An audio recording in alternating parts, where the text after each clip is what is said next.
We begin with breaking news out of Iran. The Interior Ministry has declared reformist candidate MASOUD Win the winner of the presidential runoff election, beating conservative Saeed Jalili. Let's take a look at the results.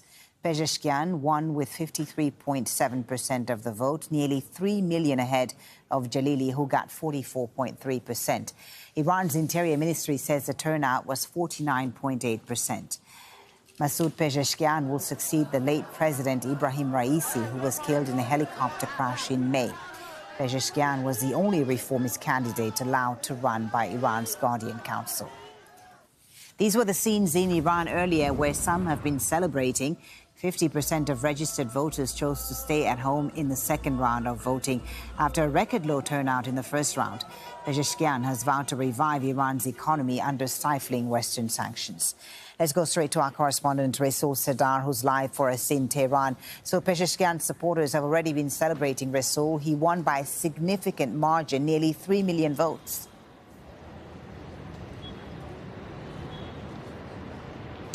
Indeed. So the high turnout has worked, high turnout compared to the first round, of course, have worked in his favor, and it brought him a significant victory. So after almost 2 decades, now a second reformist president is elected in Iran, and he's going to form a government soon. We do not know exactly the inauguration time, but we are expecting it to happen than usual because the current president is the acting president. So now we're talking about roughly around slightly below 50% turnout. Having said that, we should know that 50% of Iranians still didn't go to the ballot boxes. Some of them because they do not have faith in the elections that will bring any change, whether it's conservative or the reformist. And the second, many Iranians were also still boycotting that. This is a silent protest as well. So now the reformist candidate got the over 53% of the votes, while the conservative candidate got above 44%. So reformists definitely got a decisive victory here. However, it should be noted that at least 13 million people who voted for Saeed Jalili also seems to be, despite all of the odds, still loyal to the system as well. However, there are still challenges ahead of Pezeshkian. So he's being criticized of not having a team, and mostly he's expected to collect his team, his ministers, from the previous government of Hassan Rouhani. Okay, so we talked about the numbers, of course, as you say, turnout under 50%. Talk to us now about what's going to happen in the next few hours as far as the confirmation of these results and also the reactions in Iran to this victory. We've seen celebrations from some of Pezeshkian's supporters. What are people saying about this win? What does it mean for Iran?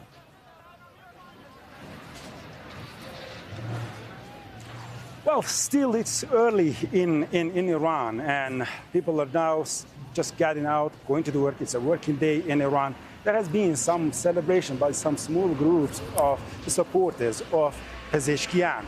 But in the later hours, in the coming hours, we're expecting more and more people to come and to celebrate this reformist victory, particularly in the major cities. So far, the numbers that have been provided are from the Ministry of Interior, but eventually the official and the final results are going to be announced by the Guardian Council. Once it's announced, that will be regarded as official, and then the inauguration period process is going to start. As I said, for the inauguration, there is not a set time as of now yet, because this is a snap election in Iran, and the things quite develop in an unexpected way. However, we are expecting the inauguration to happen sooner than the usual practices. So MASOUD Pezeshkian has been promising that he's going to open up Iran to the world, renegotiate a nuclear deal with the Western countries, and to remove the sanctions to recover the economy in the country. But also he was promising social justice, equal rights, the end to the gender discrimination as well.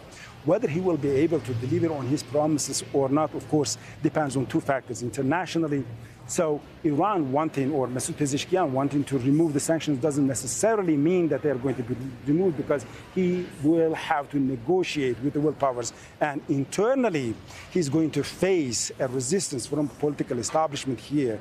The unelected officials and the bodies are quite significantly powerful in Iran, and without their consent, their approval, is going to be quite tough for him also to implement the policies regarding the social justice, regarding recovering the economy, regarding putting an end to the gender discrimination, and also bringing a better functioning economy. Rasool, thank you very much for that. We'll be, of course, keeping a close eye on all the developments out of Iran with you. Rasool Sadar in Tehran there. It's the Prime Minister's declaration, so we'll keep an eye on Jeremy Hunt. We'll bring you that result as soon as we have it. But there's Rishi Sunak on stage. Now, it would be extraordinary, and the first time in history, if he were to lose his seat. It's an incredibly safe seat, Richmond, in a beautiful part of North Yorkshire. It doesn't seem likely that that will happen, and yet he must have on his mind parts of the country well beyond his constituency, because as things stand, he's leading his Conservatives to their worst defeat I, for Barry many Carr, decades. being the Deputy Acting Returning Officer for the election of a Member of Parliament for the Richmond and Northallerton constituency held yesterday, Thursday the 4th of July 2024, do hereby give notice that the number of valid ballot papers for each candidate was as follows. Jason Barnett, Independent, 27. Daniel George Callaghan, Liberal Democrats, 4,322.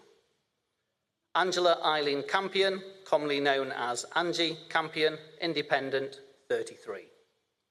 Louise Ann Dickens, Workers' Party of Britain, 90.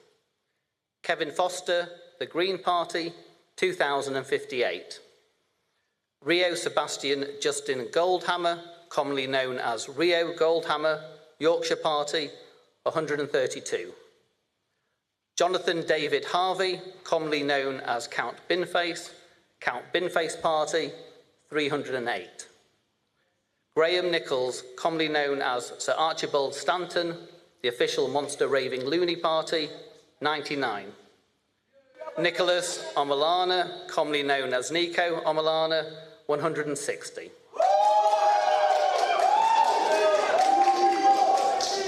Brian Neil Richmond, Independent, 222. Rishi Sunak, Conservative Party, 23,059. Lee Martin Taylor, Reform UK, 7,142. Thomas James Wilson, commonly known as Tom Wilson, Labour Party, 10,874. I hereby declare that Rishi Sunak is duly elected. Congratulations, and we address So, the Prime Minister for now, Rishi Sunak, holds his seat in North Yorkshire. Quite clearly, what's happened at the same time is Jeremy Hunt, the Chancellor, has held his seat too in Surrey. But we're going to give you Rishi Sunak on the stage. The returning officer and all the team who've been working here at the count and at the polling stations today. You make our democracy possible. I'd also like to thank the police who have ensured that we can conduct this ballot here in North Yorkshire, but also across the country in safety.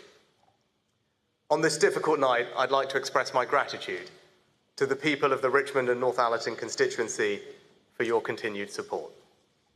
Since I moved here a decade ago, you have made me and my family feel so at home, and I look forward to continuing to serve as your Member of Parliament.